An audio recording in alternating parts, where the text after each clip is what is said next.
If you want to know something about yourself, sit on your bed one night and say to yourself, you got to mean this. Like, you got to be desperate. This is no game, this. It's like, what's one thing I'm doing wrong that I know I'm doing wrong, that I could fix, that I would fix? It's like, you meditate on that, you'll get an answer. And it won't be one you want, but it'll be the necessary one. You know, and it's often something that will point you to small things. And so imagine you're in your messy bedroom, you know, and you're sitting on the edge of the bed trying to have an honest dialogue with yourself. And the little voice says, you know, it's pretty disgusting in here. And you think, well, I'm way above such trivial niceties as organizing my room. It's like, well, that's pride. That's arrogance. If you're above organizing what's actually yours, how in the world are you ever going to organize anything else? And so you get on your knees and you think, well, it's time to, you know, take a brush to the toilet. And maybe that's where you start. And that works. Like, that works. You start making those micro improvements, like real micro improvements, real on the ground, actual micro improvements to things you know that are wrong, you'll improve unbelievably rapidly.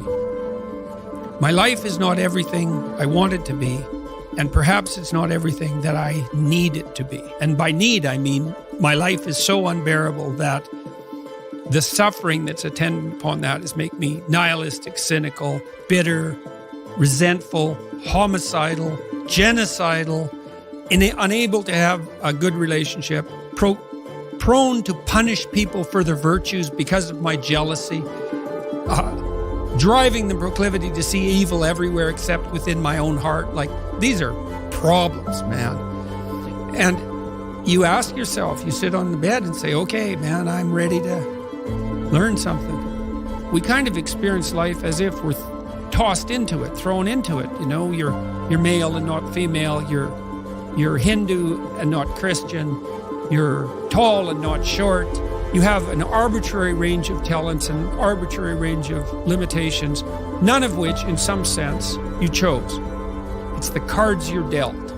Now, some of those are cards of privilege. You know, maybe you're born intelligent. Maybe you're born symmetrical. Maybe you're born healthy. Maybe you're born into a culture where it's much easier not to be absolutely deprived. Maybe your parents are rich. And so all of that, in some sense, is unearned. Now, along with that comes a good dose of existential guilt, because at the same time, and this is true for anyone, regardless of their cultural background, the ground we walk on is soaked in the blood of historical atrocity. And so that's on you, because, you know, people think, well, who's the Nazi? Well, it's the fascist, or who's the radical communist? It's the radical left-wing ideologue. And the fundamental truth of the matter is that's best dealt with as a spiritual matter, is the adversary is within, really, most profoundly. And so you have to take the responsibility for that historical atrocity onto yourself. And so the way you pay for your privilege is with your virtue. I mean that most particularly. You have these opportunities and this existential guilt.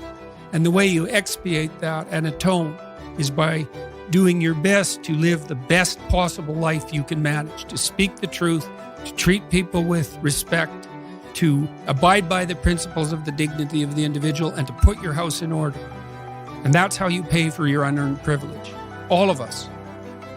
And we all have our privileges and our curses, you know. All of us have that. That's why it's not useful to be envious of people. You know, you're a young man, you see someone drive by in a Ferrari with a blonde, and you think, my God, he's got everything. And, you know, the woman in the car is a prostitute who's got a cocaine addiction, and her life is just one catastrophe after another. And he's had to lie and cheat his way into this position, and he's afraid that everything's going to come crashing down on him, and that's what you're jealous of. And it's just not that profound. You don't want someone else's fate. Man, your fate's enough, and your adventure's enough. It's plenty. It's more than you can ever fully realize. And so that's also part of the reason that we all believe that the individual has some intrinsic dignity. It's don't be so sure that your position and your room is so damn trivial. It might be your attitude towards it that's trivial. And if you're in dire straits and dire circumstances, just look at how much opportunity you have to make things better. We're built to walk uphill. And when you reach the pinnacle of the hill, you want to stop and appreciate the vision, but the next thing you want is a higher hill in the distance, because it's the uphill climb that it's from the uphill climb that we derive our value. And I mean this technically. So almost all the positive emotion we feel, especially the emotion that fills us with enthusiasm, and that's to be filled with the Spirit of God, by the way, because that's what enthusiasm means. That's experienced in relationship to a goal. And so in some sense, and this is part of the religious enterprise, you want a goal that you can never attain, right? So you can always move closer to the goal that recedes as you move towards it. You think, well, that's frustrating. It's like Sisyphus pushing the rock uphill.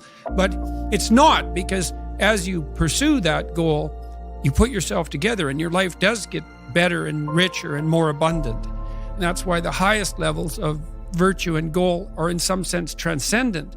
You want them to be above everything you're doing so you can continually move towards something that's more sublime and better. That's what you are. You're here to live, not to sleep. And the problem with the vision of Mai Tais on the beach is that, well, first of all, that's a vision of drug-induced unconsciousness. Second, it's only going to work for about a week. Third, you're going to be a laughingstock in a month and depressed and aimless and goalless. You want a horizon of ever expanding possibility. And so it does happen to people because they've staked their soul on the attainment of an instrumental goal. Well, now I'm there. Now what?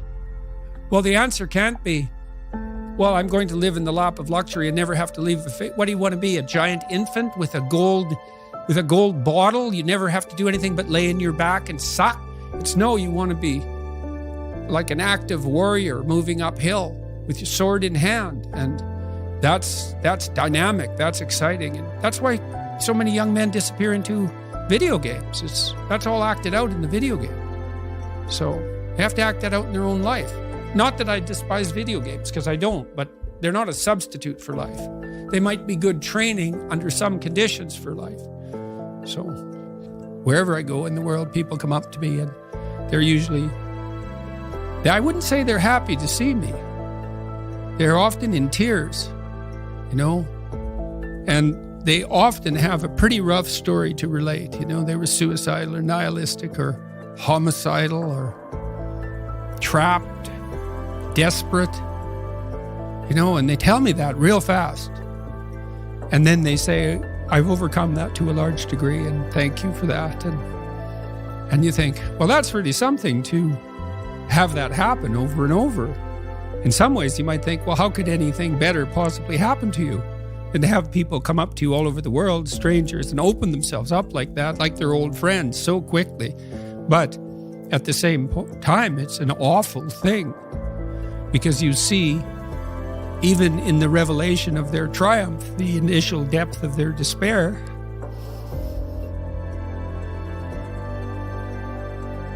So I wouldn't change that. But it's not nothing. It's certainly not just happiness. It's better than happiness, but it's almost unbearable.